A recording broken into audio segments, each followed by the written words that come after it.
ইন্না লামুদরাকুন। শুধুমাত্র ধরা পড়লাম তা বলে নাই, ইন্না দিয়েছেন, লাম দিয়েছেন। ও মুসা, সামনে সাগর, পেছনে তিন দল, অবস্থা যা দেখতে পাচ্ছি আর বাঁচার কায়দা নেই, অবশ্যই আমরা ধরা পড়ে গেছি। হযরতে মুসা এমন কঠিন মুহূর্তেও ঘাবড়িয়ে যাননি, কারণ তার বন্ধু একজন আছে। এক কথা বলছেন, হযরতে মুসা আলাইহিস সালাম ওই কঠিন মুহূর্তেও তিনি যেহেতু আল্লাহর সাথে বন্ধুত্ব করেছেন, কালিমুল্লাহ, কথা বলতেন আল্লাহর সাথে, ডাক দিয়ে বলে, আমার সাহাবীরা, আমার সঙ্গী সাথীরা, ক্বালা কাল্লা ইন্না মাইয়া রাব্বি সায়াহদিন।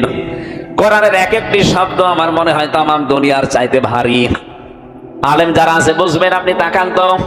হযরতে মুসা নবী এই কঠিন মুহূর্তেও তিনি সরাসরি বলতেন না, ভয় পেও না, আল্লাহ আছে, বলেন নাই। তিনি গ্যারান্টি দিলেন প্রথমে, ক্বালা কাল্লা, কখনোই না, ইন্না মাইয়া রাব্বি, এই যে মা বলছিলাম না, অবশ্যই আমার রব আমাদের সাথে আছেন।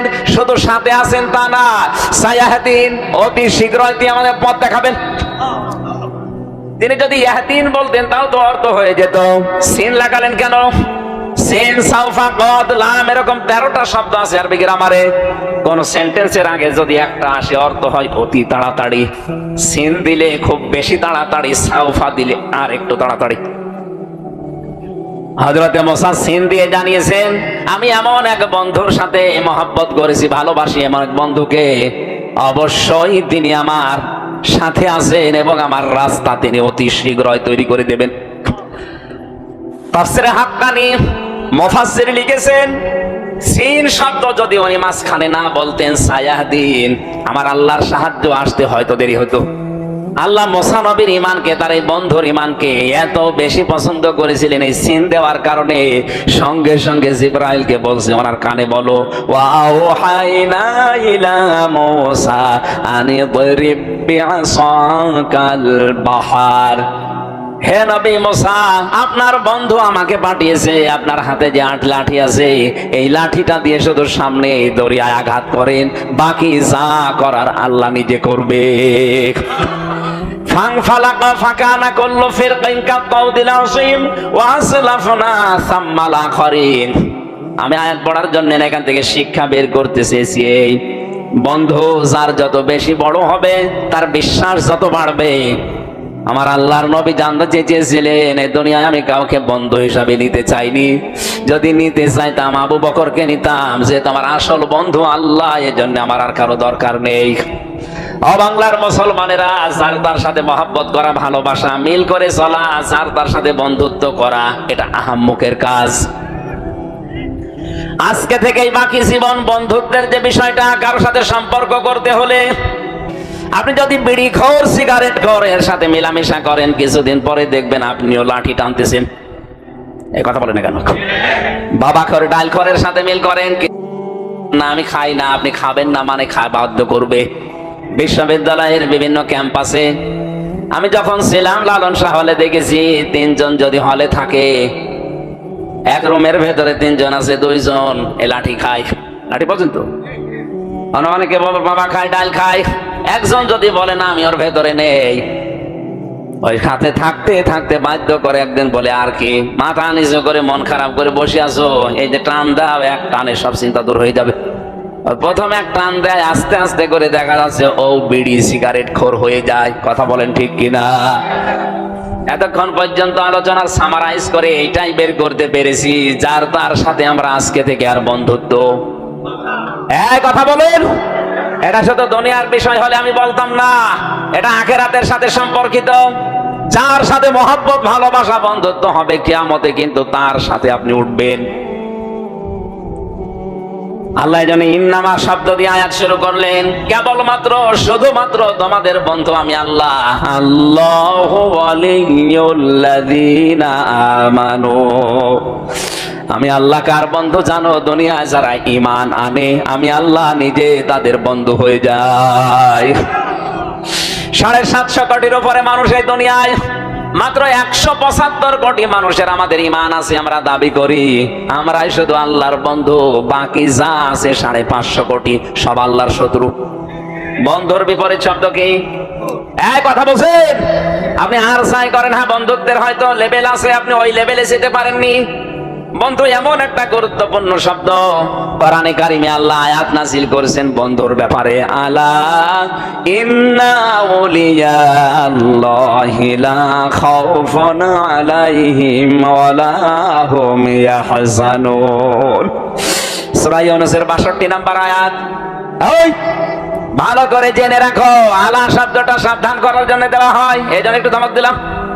আলা সাবধান, ইন্না আউলিয়া আল্লাহ, আমি আল্লাহর ওলি যারা, বন্ধু যারা, ওলির বহু বচন আউলিয়া, আমার বন্ধু যারা, তাদের কোনো ভয় নেই, চিন্তা নেই। এ গ্যারান্টি কার? আরো জোরে বলেন। এখন বন্ধু তো হওয়া লাগবে। এখন যদি বলেন আমারও তো ঈমান আছে, আমিও বন্ধু, না। বন্ধু যদি কেউ দাবি করে, ঈমান যদি তার ভেতরে থাকে, অবশ্যই সে ঈমানের জন্য নিরাপত্তা পাবে এবং হেদায়েতের উপরে থাকবে। আল্লাযীনা আমানু ওয়া লাম ইয়ালবিসু ঈমানান বিযুলমিন ঈমানিহিম বিযুলমিন উলাইকা লাহুমুল আমনু ওয়া হুম মুহতাদুন। একটু খেয়াল করবেন। না, যারা ঈমান আনে এদেরকে বন্ধু বলে ঘোষণা দিলেন কে? বলেন বলেন। যারা ঈমান আনে আমি আল্লাহ তাদের বন্ধু। এই বন্ধুর কি কাজ জানো? ওয়ালাম ইয়ালবিসু ঈমানাহুম বিযুলমিন, আমার এই বন্ধুরা ঈমান এনেছে, এই জন্য তাদের ঈমানের সাথে জুলুমের লিবাস পরাবে না। এখানে জুলুম মানে শিরিক, জুলুম মানে মানুষের তৈরি করা আইন। ঈমান আনার পরেও যারা শিরিকের সাথে নিজের ঈমানকে মিলিয়েছে, ঈমান আনার পরেও যারা মানুষের তৈরি করা আইন কানুন প্রতিষ্ঠার জন্য দল করে, আন্দোলন করে, আল্লাহ বলেন এদের নিরাপত্তা আমি আল্লাহর কাছে নেই, এরা আমার বন্ধু না। এ কথার লোড কত টের পাচ্ছেন আপনি? বিজুলমিন শব্দের দ্বারা ব্যাখ্যায় আমি পেয়েছি তাফসীরে ইবনে কাসিরে, কোন মানুষ যদি বলে আমার ঈমান আছে, আমি ঈমানদার, অবশ্যই ওই মানুষ তার ঈমানের সাথে জুলুমের লিবাস পরিধান করাবে না। জুলুম মানে সবচাইতে বড় জুলুম দুনিয়ায় শিরিক করা। বড় জুলুম কি? আরো জোরে বলেন বলেন। শিরিক কাকে বলে? না না, আল্লাহ যেটা পারে ওইটা অন্য কেউ পারে, এই বিশ্বাস করার নাম। এই জবান খোলেন। আল্লাহ যেটা পারে ওইটা অন্য কেউ পারে, বিশ্বাস করার নাম। মন থেকে জবাব দেবেন, এই পৃথিবী চালাতে যে আইন লাগে এটা দিতে পারে শুধুমাত্র কে? এটা আমি বানালাম নাকি? ইয়াকুলুনা হাল লানা মিনাল আমরি মিন শাইইন, সূরা আলে ইমরান 164 না 54 নাম্বার আয়াতের মাঝের অংশে আছে। এটা 4 নাম্বার পারার 9 নাম্বার পৃষ্ঠা 3 নাম্বার লাইনে পাবেন। আল্লাহ পাক বলেন, হে নবী, ওরা জিজ্ঞাসা করে যে দুনিয়া তৈরি করেছে, এ দুনিয়া চালাতে তো আইন লাগে, এই আইন তৈরি করার ক্ষমতা আমাদের আছে? আপনি বলছেন মানে? আল্লাহ নিজে পরের আয়াতে জবাব দিচ্ছে, কুল ইন্নাল আমরা কুল্লাহু লিল্লাহ। হে নবী, আপনি দুনিয়ার মানুষকে এই কথা বলেন যে আইন তৈরি করার একমাত্র ক্ষমতা কার? আরো জোরে। সুতরাং আল্লাহর এই ক্ষমতা যারা নিজের হাতে তুলে নিয়েছে, আপনি বলেন তো এই মানুষগুলো তাদের ঈমানের সাথে এই জুলুমকে একসাথে করে আল্লাহর সাথে শিরিক করছে কিনা? এই জন্য আল্লাহর তৈরি করা আইন থাকার পরেও যারা নিজের আইন তৈরি করে ব্যক্তি, পরিবার, সমাজ, রাষ্ট্র চালাতে চায়, আর এর জন্য যারা দল করে, আন্দোলন করে, যারা মিছিল মিটিং করে, সময় দেয়, টাকা দেয়, সবগুলো মুশরিক। কথার অর্থ আপনি বুঝবেন না আমি জানি, কারণ আপনি যদি বুঝেও থাকেন না বোঝার ভান করবেন, আপনি মনে করবেন বুঝে ফেললেই তো সমস্যা, পরে বুঝবো। এক ছেলে শুধু ফুল তোলে বাগানের, বাগানের মালিকের ছেলে যে বলছে, চাচা আপনার ছেলে খালি আমার বাগানের ফুল ছেড়ে আপনি একটু নিষেধ করতে পারেন না? চাচা বলছে, ভাতিজা নিষেধ করে করবো কি, ওর মাথা একটু খারাপ, এই কারণে ফুল ছেড়ে, অন্য কিছু না। ভাতিজা বলছে, চাচা ওর মাথা যদি খারাপ হবে, আমার বাগানের পাশে তো আপনার বাগান, আমার বাগানের ফুল প্রতিদিন ছেড়ে দেয়, আপনার বাগানের ফুল তো ছেড়ে না। চাচা বলতে, ভাতিজা ওর মাথা খারাপ, অত খারাপ না। বাংলা ভাষায় সহজ কথা বললাম, শিরিক কি বুঝেছেন আমি জানি, কিন্তু না বোঝার ভান করে আছেন। বুঝলে আপনি আর ফুল ছিঁড়তে পারবেন না। আমি আবার রিপিট করছি, ঈমান আনলে আপনি আল্লাহর বন্ধু। বন্ধু হতে হলে ঈমানের সাথে কোনদিন আপনি শিরিকের, জুলুমের, মানুষের তৈরি করা আইনকে লেবাস পরাতে পারবেন না। তাহলে আল্লাহর পক্ষ থেকে আপনি নিরাপত্তার বাইরে চলে যাবেন। পরের শব্দ এইটা, উলাইকা লাহুমুল আমন, যারা তাদের ঈমানের সাথে এই লেবাস পরাবে না, শিরিকের, জুলুমের, কুফরের, মানুষের তৈরি করা আইনের, এই মানুষগুলোকে আমি আল্লাহ বলছি এরা নিরাপত্তা পেয়ে গেছে এবং এরাই হেদায়েত প্রাপ্ত। জোরে বলেন সুবহানাল্লাহ। এই জন্য বন্ধুর অনেক বড় দায়িত্ব আছে। আল্লাহ যেহেতু আমাদের বন্ধু, এই জন্য আল্লাহর দায়িত্ব আমাদের উপরে কি, আর আমরা যেহেতু আল্লাহর বন্ধুত্ব এখন স্বীকার করব, আমাদেরও দায়িত্ব আছে না নেই? আমি কি বোঝাতে পারছি কথা? আল্লাহ যদি আমার বন্ধু হয়, আল্লাহর দায়িত্ব কি বলেন তো? না না, সূরা বাকারা 3 নম্বর পারা 2 নম্বর পৃষ্ঠার 1 নম্বর লাইনের 257 নম্বর আয়াত এটা। আল্লাহ বলেন, ঈমান যারা আনে আমি আল্লাহ তাদের বন্ধু হয়ে যাই। আমি যদি কারোর সাথে বন্ধুত্ব করি, আমার একটা দায়িত্ব পড়ে যায়। কি জানো? ইউখরিজুহুম মিনাজ যুলুমাতি ইলান নূর। আমি আল্লাহ নিজে তাদেরকে অন্ধকার থেকে বের করে আলোর দিকে নিয়ে যাই। এখানে অন্ধকার মানে রাতের অন্ধকার না, পানির নিচের অন্ধকার না। এখানে অন্ধকার মানে মানুষের তৈরি করা নিয়ম নীতি। কথা বলছেন? তামাম দুনিয়া যারা চালাচ্ছে আজ মানুষের নিয়ম নীতি দিয়ে, এই জন্য 24 ঘন্টা তামাম দুনিয়া আতঙ্কে আছে। জেলখানার উপরে লেখা আছে এটা সংশোধনাগার। কে বলেছে সংশোধনাগার? একদিন জেলার যে দেখি বলছে একজনকে, আরে বেটা, গাঁজা খাওয়ার জন্যই তোরে পুলিশে ধরে এই জেলে দিয়েছে, আর গাঁজার গাছ লাগিয়েছে জেলের ভেতরে। এই যে গাজীপুরের কাশিমপুরের 4 নম্বর কারাগার, আমি নিজে সাক্ষী। জেলার এসে দেখে একদিন চাচামেচি করছে, কি হয়েছে স্যার? বলছে এই ব্যাটারে গাঁজা খাওয়ার জন্য পুলিশে ধরে দিয়েছে জেলে, আরো গাঁজার গাছ লাগিয়েছে। সংশোধনের ভাবে মানুষ হয় না বাবা, সম্ভাবনা ব্রিটিশের তৈরি করা এই নিয়ম নীতি দিয়ে আজ আমরা 53 বছর স্বাধীন হওয়ার পর ওইটাই চালাচ্ছি। কেন? সংশোধন করার জন্য কোরআনে আল্লাহ যে নিয়ম নীতি দিয়েছে ওইটা ফলো করা যাচ্ছে না। ওখানে ভেতরে কাজ করলে তারে 9 মাসে বছর করে দেয়, কারো 8 মাসে বছর করে দেয়। আমার মনে হয় এই নিয়ম নীতিটা থাকার পাশাপাশি যদি এইটা করে দিত সরকার, আইন সংশোধন করে জেল কোর্টে যারা ফাঁসির আসামি, যারা যাবজ্জীবন 30 বছর জেল খাটা লাগবে, সেখানে 22 বছর থাকলে মাফ হয়ে যায় 8 বছর। পরে যদি বলে দেওয়া যেত যে কোরআন যদি শিখতে পারো, মুখস্থ করতে পারো, বুঝতে পারো, তাহলে তোমার প্রতি পাড়ায় পাড়ায় 1 বছর করে মাফ। কয়েকদিন আগে একজন আলেম জেল থেকে বের হয়েছে, মাওলানা মাহমুদুল হাসান। ওর 17 পারা মুখস্থ ছিল, বাকিটায় 3 বছরে। বয়স আমার চাইতে বড়, আমার 33 না 40। এই বয়সে পড়া কোরআন মুখস্থ করে বের হয়েছে। তাও ধরে 24 ঘন্টা তালা মেরে রাখতে, এই জন্য চিন্তা ঝামেলায় ছিল। আর যাদের সবসময় ছাড়া থাকে ভেতরে, ওদেরকে যদি এই অফার দিত, আমার মনে হয় কোরআন মানুষদেরকে এমনি সংশোধন করে ফেলতো। ভেতরে যাওয়ার পরে অনেকের রাগ আরো বৃদ্ধি হয়, বাইরে এসে ওই রাগ খাটায়, তখন আরো মার্ডার করে। এজন্য সংশোধন ভাবে হয় না।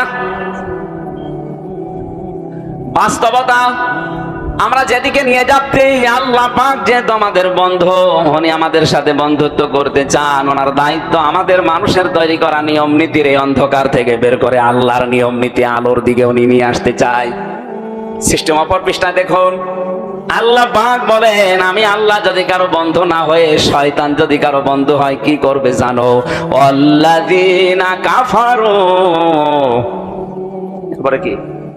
হ্যাঁ, আউলিয়াউহুমুত তাগুতু ইখরিজুনাহুম মিনান নূরি ইলাজ যুলুমাত।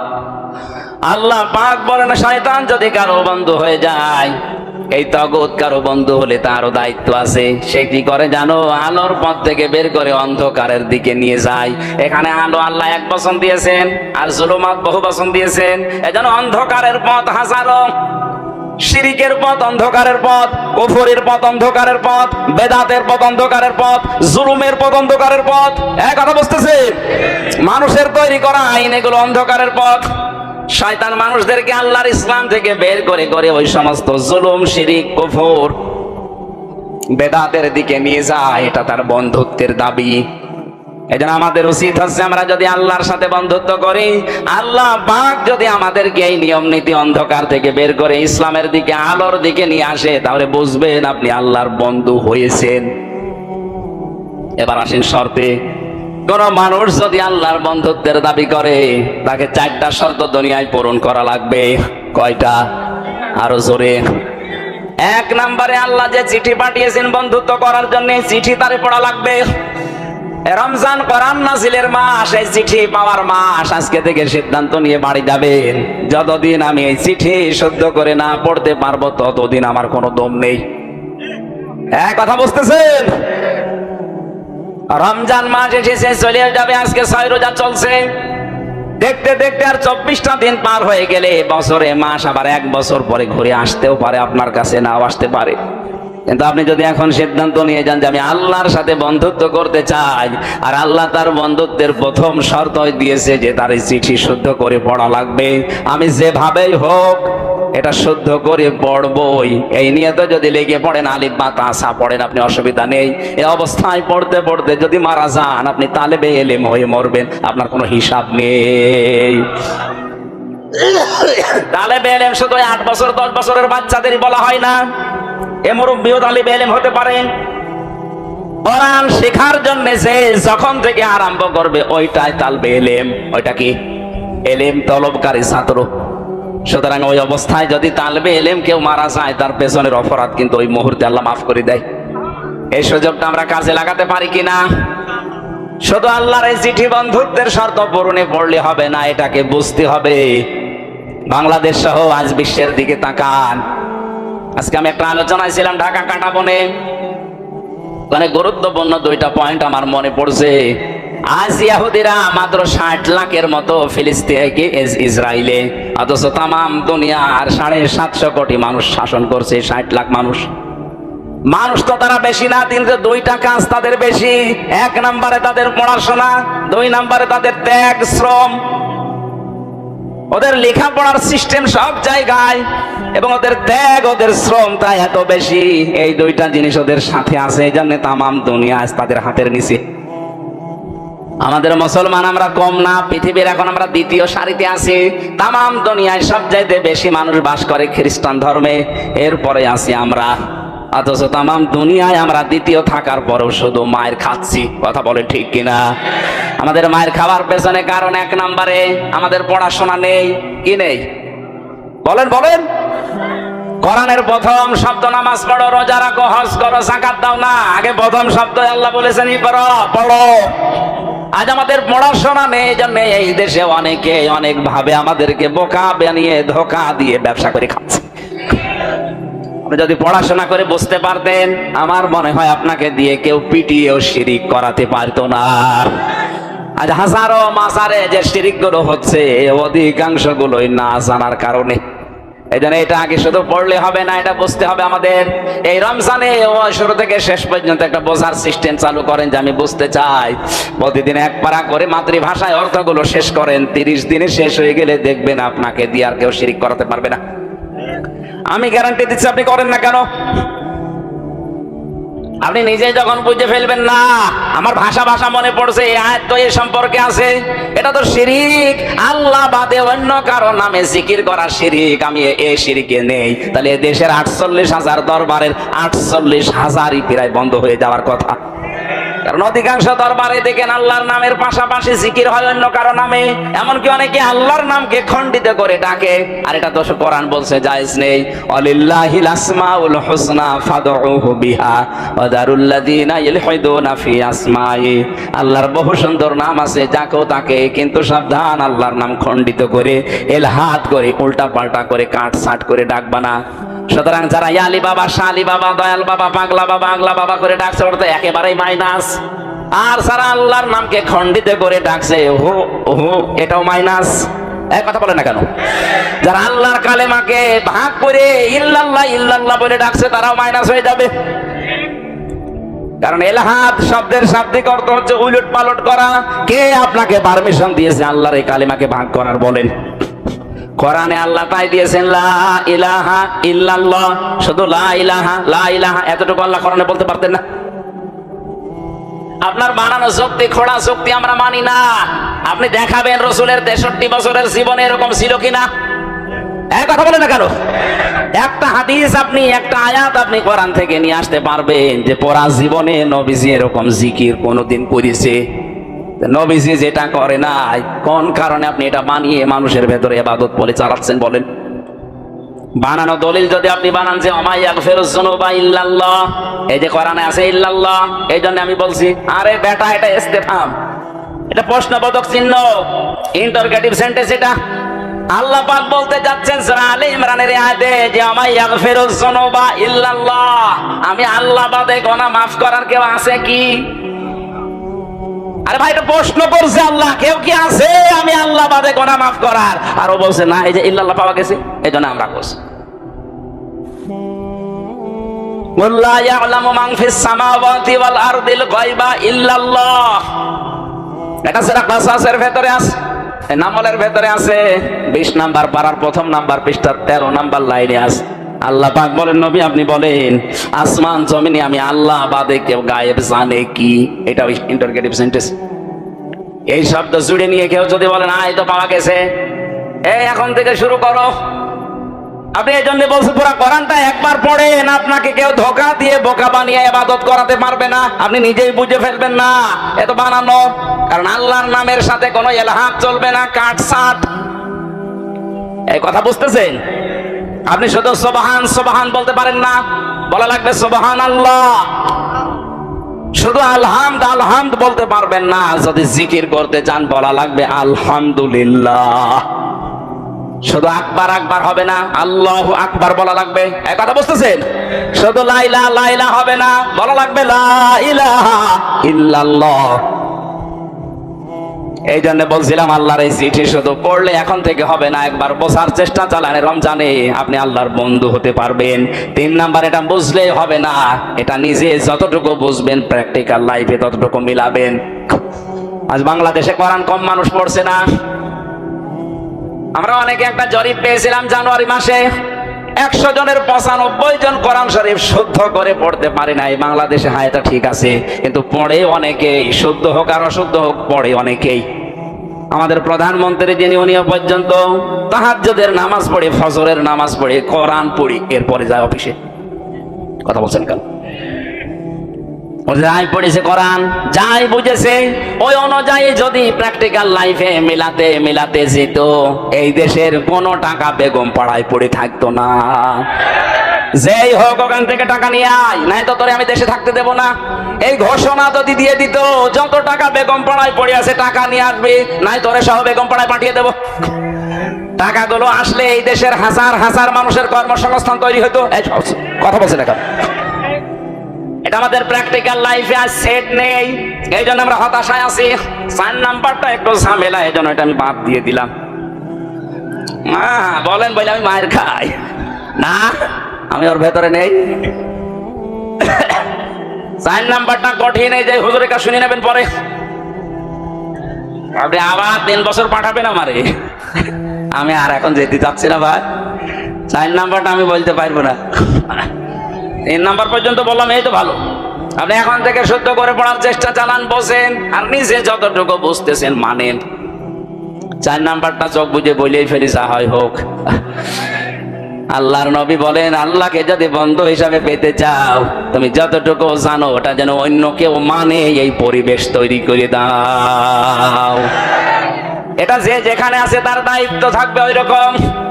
আপনি শুধু নিজে মানবেন হবে না, আপনি যেন মানুষ মানতে পারে সেই পরিবেশ করে দেবেন।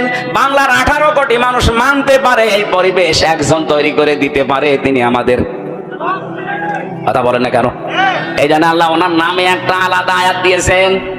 এখন যদি বলেন হাসিনা নামে কোন আয়াত বলেন? আছে কি? আমি কি বানানে বলছি, বানিয়ে বলছি?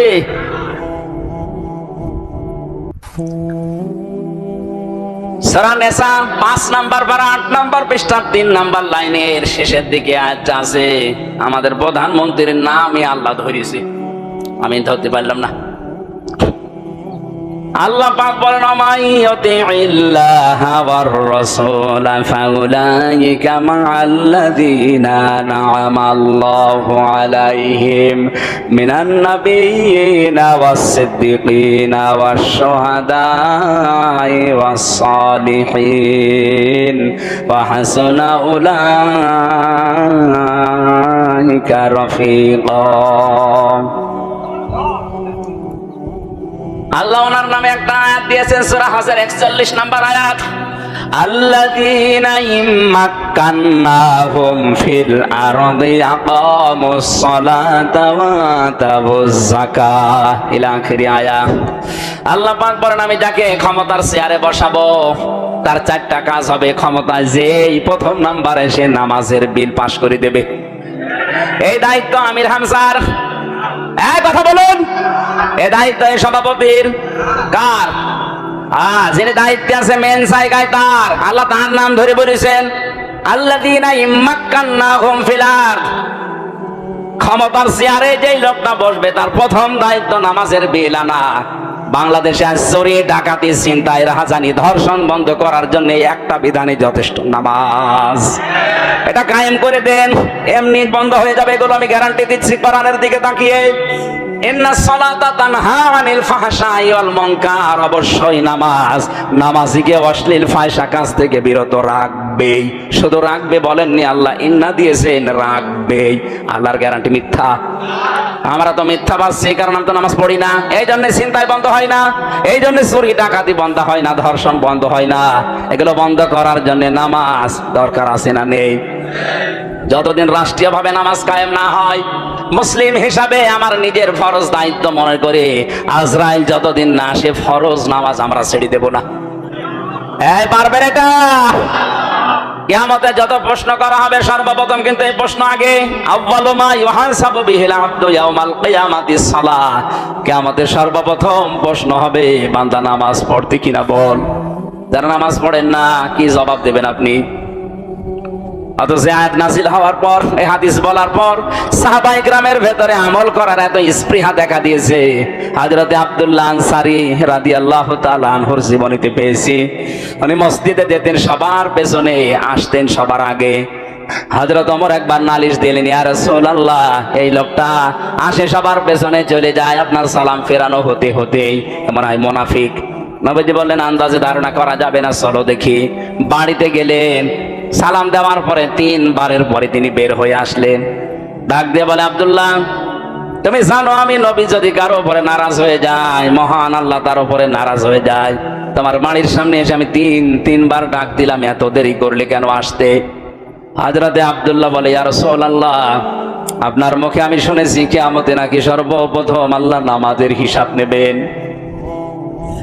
আমার স্বামী স্ত্রীর মাত্র একটাই পোশাক আছে নামাজ পড়ার মতো, সতর ঢেকে নামাজ পড়ার মতো একটাই পোশাক আছে, বাকি যা আছে ওগুলো দিয়ে নামাজ আদায় করা যায় না। এই জন্য যে ঝুপড়ির মতো গর্ত মতো দেখেন, অল্প কিছু কাপড় পরে আমার স্ত্রীকে ওখানে রেখে চলে যায়, জলদি করে জামাতে নামাজ ধরি, কারণ জামাতে নামাজ পড়লে 27 বার নামাজ পড়ার সওয়াব পাওয়া যায়। তাড়াতাড়ি নামাজ শেষ করে আমার চিন্তা আসে, আমি আপনার বয়ান শুনি, কথা শুনি, কিন্তু যখনই মনে হয় যে না আমি একা না, আমার স্ত্রীকেও জাহান্নাম থেকে বাঁচানো লাগবে, তাড়াতাড়ি করে নামাজ শেষ করে সালাম ফিরিয়ে আমি দে দৌড়। বাড়িতে এসে ওই গর্তের ভেতরে ছোট পোশাক পরে আমি বসে থাকি, স্ত্রী আমার নামাজে দাঁড়ায়। আমি কোরআনের আয়াত জানি, ও আনফুসাকুম ওয়া আহলিকুম নার। ওহে যারা ঈমানের দাবি করো, নিজেকে জাহান্নাম থেকে যেমন বাঁচাবে তোমার আহল পরিবারদেরকেও বাঁচাও। এখানে একটা কথা আছে, শুধু নিজে বাঁচা জাহান্নাম থেকে ফরজ, নিজে বাঁচা বলেন না কেন? আর স্ত্রী, পরিবার, সন্তানাদি যারা আছে তাদের বাঁচানো ফরজ।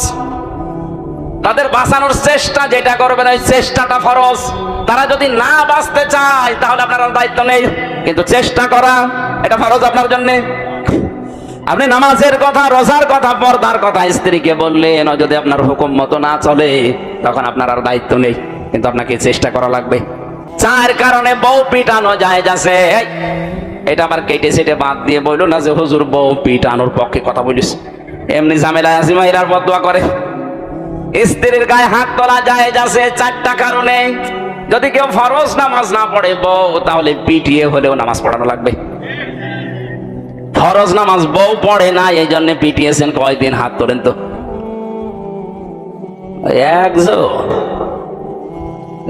তারপর একটা ইমানদার আছে, ওইটা কে গো? এটা দাঁড়ান তো দেখি, আপনার বউ আছে এখানে? ঠিক আছে।